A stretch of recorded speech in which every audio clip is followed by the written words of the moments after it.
Hi, and welcome. You're listening to the X22 Report. My name is Dave, and this is episode 818, and today's date is November 14th, 2015, and the title of this episode is U.S. Uses Terror in France to Push the War in Syria and the Middle East. By now, I'm sure everyone heard about the attacks in France. It's been all over the corporate media. It's been all over the alternative media. And when we look back in time, we realize that this was the only alternative left to the United States, the coalition forces, and Israel. And I wanted to bring us back in time just a little bit to talk about what led up to this, and then we will go through what is going on and why this is happening. We have to remember the United States is trying to keep this economy alive. They're continually going into countries, removing the current elected government, putting in puppet regimes, taking the dollar and placing it on their natural resources, and of course setting up a central bank in those countries to prop it up, because the system is run by issuing more and more debt.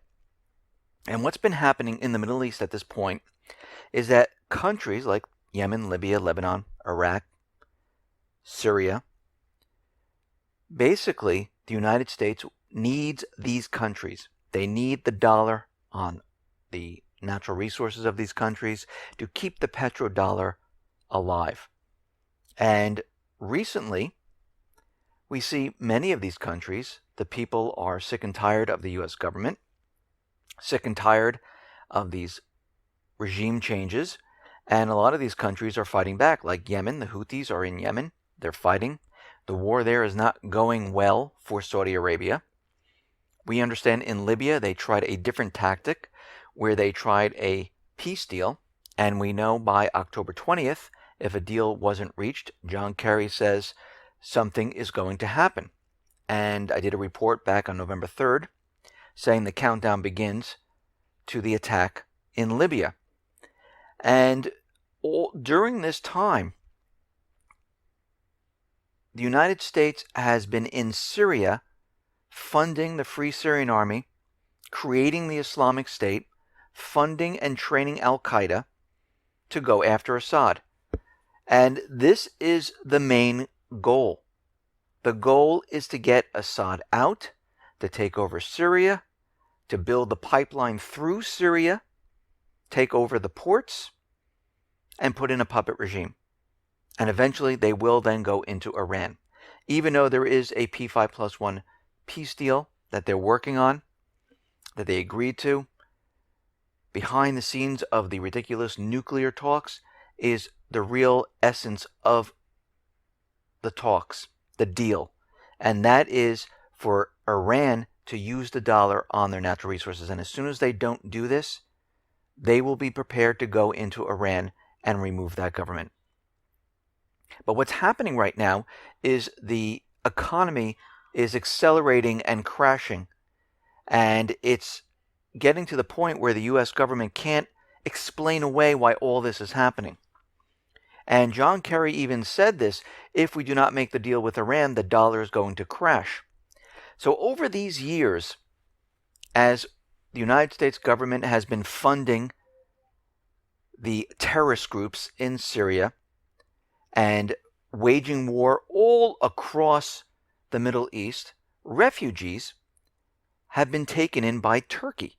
And as Turkey continually built up its refugee population, it was going to be used later on, which we saw Turkey then release all the refugees throughout Europe, because the United States government wanted Europe to come in to the fight against Assad and to create chaos among the European nations. And this is what we saw. A lot of the European nations started to say, hey, we're not keeping these open borders. We're going to be setting up checkpoints. We're going to be setting up fences. We're not allowing a lot of these refugees in. France, on the other hand, they continue to let refugees into the country. Now, what we are seeing right now is that during this time period where the United States was using the Islamic State, which is their terror army, to get Assad. Assad invited Russia into Syria and said, you know something, we need your help. We need to join forces to get rid of terror. Now, Putin understands what's going on here. He understands that the Islamic State is a creation of the United States, and they are controlled, supplied by the United States. He also knows over the last year the United States has not been fighting the Islamic State. They've been destroying the infrastructure of Syria. So Russia comes in, sets up a no-fly zone with their jamming radar systems, and a lot of the coalition planes couldn't fly in this area. Russia then starts to bomb the Islamic State. The Syrian army builds up its forces and starts to overrun the Islamic State, pushing them further and further east. Just last week, we see the Syrian army, with the help of Russia, they've taken back Aleppo. This is a key area. The United States then started to airlift a lot of the Islamic State soldiers out of Syria, and they brought them down to Yemen and Libya. And right now what we're seeing is that all of this is being done by Russia. Russia is helping Syria. They're both fighting the terrorist group. Keep that in mind. So all of a sudden, we have a Russian Metrojet crash. Now, of course, the United States comes out right away saying it was the Islamic State. They have a satellite right above. We know there are drills going on at the same exact time between Israel and the United States, and the jet was brought down. And the United States said from their satellite information, they see a flash. So far, the investigation to the Russian jet have not turned up any type of bomb. They haven't seen any bomb residue. Now, Russia might be holding this information back because they don't want to allow the United States to use this propaganda that it was the Islamic State. But so far, they haven't come out with it. And we know the United States was trying to push Russia and push the people into saying, oh, since Russia went into Syria, now we're getting hit with terrorism. And this is probably one of the reasons why Putin decided not to come out with this information. And remember, all this information came from Israel, which was passed on to the UK and to the United States. So all this time, Russia and Assad have been fighting the Islamic State. The US and the coalition forces are pretty much sitting on the sidelines. And we know the United States brought in the 50 Special Op Team into Syria. Again, the United States was not invited into Syria. They invaded a sovereign country. Russia kept on asking the United States, cooperate. We will work with each other to go after these terrorists. And the United States continually said, absolutely not. We are not going to work with you. So Russia right now, using the propaganda of the Islamic State, has outsmarted the U.S. And the U.S. was backed into a corner.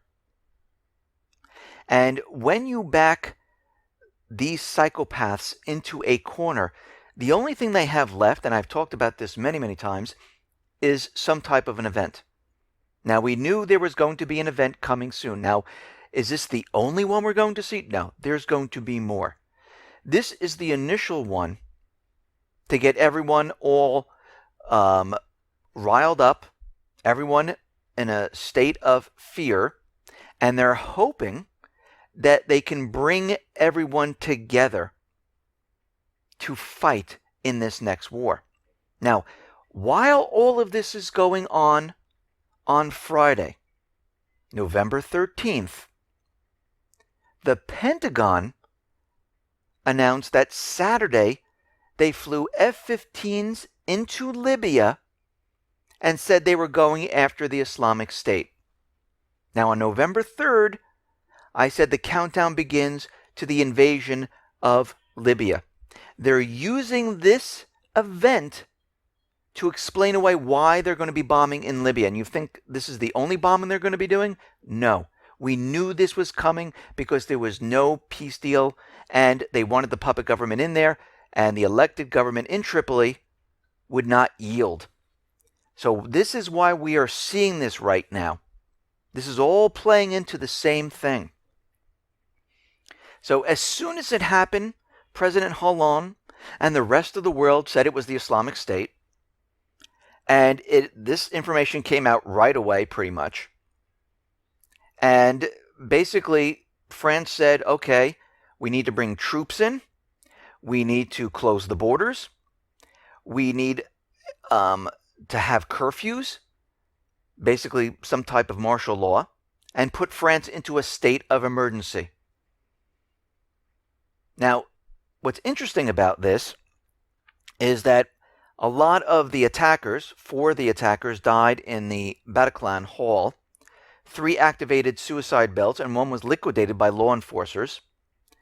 They're saying that they've just found others that were tied to these people. Now, of course, as we know, what normally happens here is that the terrorists usually die.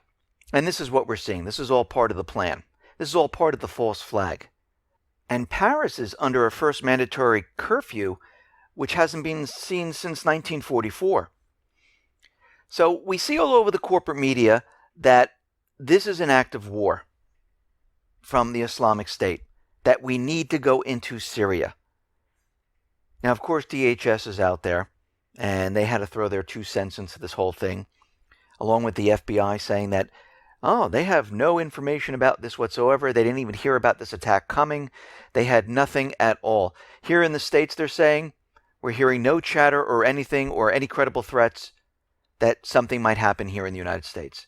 And we know that DHS is absolutely worthless. They're not there to detect terrorism, because they're all part of the false flag system. And DHS is really put into place to control the American people. Now, the second part of this is they need to make a link to make sure everyone understands where all of these people have come from.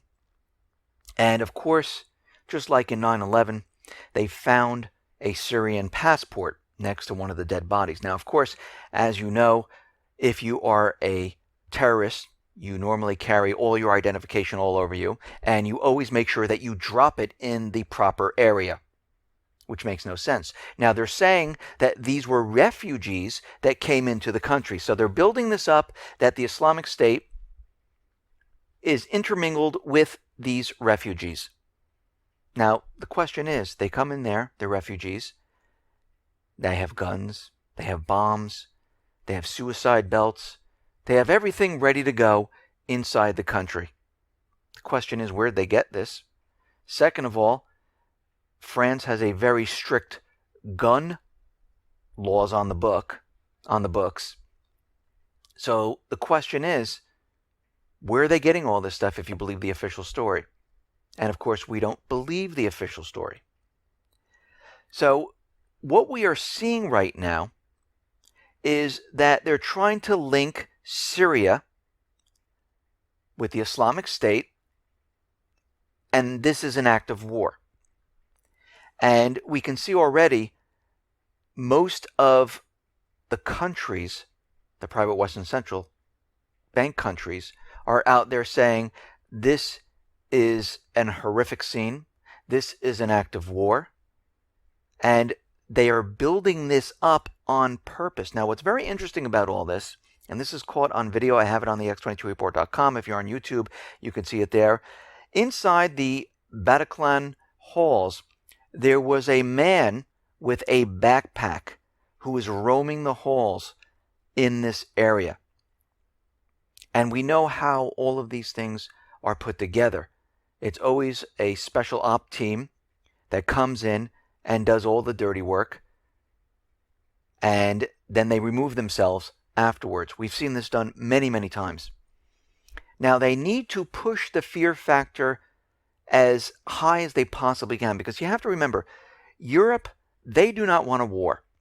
The people of Europe do not want a war, because if there is a war, it's going to be fought right there. And they already have seen World War I, World War II. And in the U.S., the people are not for war right now. There's been a Gallup poll, and right now 53% of Americans are saying, you know something? They are completely opposed of sending U.S. ground troops into Syria. Now, the U.S. knows this. They're not getting any traction on the authorization for war. Actually, Congress won't even touch it because we know elections are coming up and they don't want to say they voted for it or voted it down. So they're just leaving it alone and letting the president do whatever he wants, as they normally do. And Obama has come out and said this is an attack on all of us. Once again, he says, we've seen an outrageous attempt to terrorize innocent civilians. This is an attack not just on Paris, not just on the people of France, but this is an attack on all of humanity and the universal values that we share. He's trying to bring all the people together to go to war. Because this is how it's done. They can't say we need to go to war because the central bank is going to collapse and we have to fight for the paper and ink. They have to scare the people into doing things they normally wouldn't do. And this is what's happening right now. So John Kerry is on France 24 declaring war on Syria, saying everyone needs to join the fight inside Syria and get Assad. This is why this is happening. Do you see what they're doing right now? The goal is always the same. He's calling for war and to remove Assad in 6 months. Now, while all of this was going on, in the morning of Friday, November 13th, on France Info Radio, Paris EMTs were prepared in this area, and they're saying, as luck would have it, because they were involved in an exercise to train for multi-site attacks on the morning of Friday. Now, we know we normally see drills and exercises going on right before a false flag event. And this fits into the puzzle. October 29th, CIA Director Brennan met with a few people. Chief John Sawyers from UK MI6, French Directorate for External Security, Bernard Bajoulet, I don't know if I pronounce his name right, and former Israeli National Security Advisor Yaakov Amadror. This was done before this attack. This whole thing was planned because you have to ask yourself an important question. Why France? Why would they go to France? Think about this. Russia is in Syria. Russia has been bombing the Islamic State. If you believe the official story, they're a bunch of terrorists, right? They've been pushing them back. They've pushed them out of Aleppo, Deir el-Zor, and they keep pushing them east. The Free Syrian Army is deserting, breaking apart, and they're losing ground, and the Syrian army is making a huge amount of ground in Syria, taking over all those areas that were occupied by the Islamic State. The United States and the coalition forces have pretty much been sitting on the sidelines. But the Islamic State decided to go after France. Does this make any sense whatsoever when Russia has been forcing them out of Syria? No, it doesn't make any sense. The only reason they did this is to create an event to scare Europe and the United States into going into Syria, because this is all they had left. They're not just going to go into Syria, they're going to be going into the rest of the Middle East. They've already started in Libya. Now remember, by doing this, and as they keep saying it's an act of war, and they've done this in France, France is part of NATO. One of the agendas is to bring the NATO troops into the Middle East and into Syria to take control once again and to remove Assad. Now, if all this doesn't work, if they can't get the people to go along with this, we will see other events to push this war even harder. I know there's tweets going around that London is next, Washington is next. The next time around, it is going to be much, much worse. So we're going to have to see how this plays out, how much traction the United States, Europe gets from this false flag event. Listen, everyone, thanks a lot for listening. Be well, be safe, and especially be prepared. Thanks a lot.